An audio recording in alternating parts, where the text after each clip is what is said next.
I-share ko lang sa inyo ngayon ang dapat natin gawin ngayong New Moon, February 10, 2024. So ngayong Chinese New Year po ay makikita po natin ang New Moon sa kalangitan. So ngayon po ang napakataas na enerhiya na dapat tayo ay mag-manifest ng ating mga kahilingan pagdating sa ating pangkabuhayan.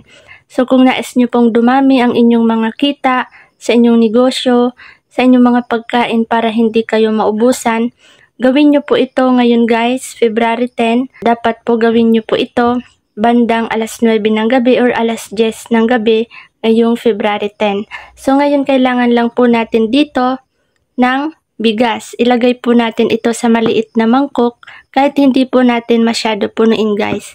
Kasi po ang bigas sumisimbolo po yan ng abundance. Ibig sabihin hindi po mabilang-bilang ang mga grasya na paparating sa atin.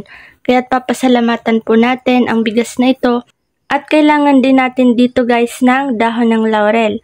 Kung wala po kayo guys buong dahon ng laurel, okay lang po kahit may ganito siya. So yung akin po wala po talaga akong makuha, wala pong choice na bilog na laurel. Kaya ito po yung nakuha ko guys. Okay lang po ito guys, walang problema. Ang importante po meron po kayong dahon ng laurel. So wag naman po masyadong punit-punit na guys kasi hindi na po yun effective. So kahit ganito lang po, kaunting punit lang siya, okay na yan. At kailangan din natin ng ballpen. So ngayon guys, simulan na po natin ang paggawa. Kailangan po guys, ang ballpen na gagawin nyo is maganda yung tinta. Kasi po mahirap pong sulatan yung dahon ng laurel. At susulat po tayo dito sa ibabaw po ng dahon ng laurel guys. Kung makikita po nyo, ito nasa ilalim at ito naman nasa ibabaw. So dito po tayo guys sa ibabaw magsusulat. Ang isusulat po natin dito guys is yan, number 8. So ayan guys, nasulat na po natin ang numero 888. Ang ibig sabihin po guys ng 888 ay infinity. Ibig sabihin, walang hanggang katapusan ang darating sa inyong biyaya. Ang 8 po ay sumisimbolo ng pagpasok ng pera, maraming blessings at abundance. Kasi po ang numero 8 ay walang labasan. Sa lahat po ng numero, siya po yung infinity. Wala pong labasan. Kaya po dire-diretso ang buhos ng swerte sa inyong buhay. So gawin nyo po ito guys. Lalagay nyo po ito dito sa ilalim ng bigas.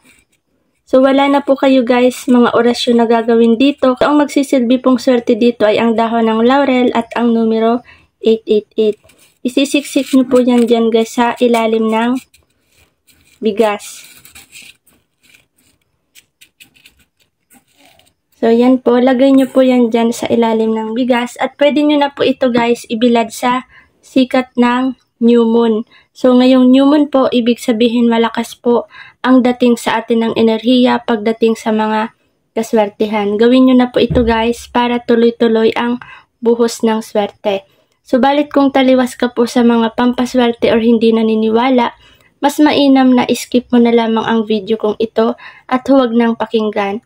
So respeto na lamang po sa mga paniniwala natin, tandaan nyo lamang po na ito ay mga pampaswerte at gabay lamang. Tanging Diyos ang makapangyarihan sa lahat, ang sandigan ng ating pag-asa at swerte sa buhay. So kailangan pa rin natin guys magsikap magtiyaga sa buhay, determinasyon, kabutihan sa kapwa at kabutihan ng puso at ating isipan para lalo pang buhusan ng swerte ang ating buhay. So ngayon guys, maraming salamat po. Gawin nyo na po ito at ibilad sa sikat ng New Moon ngayong Chinese New Year, February 10. Maraming salamat po. Hanggang dito na lamang.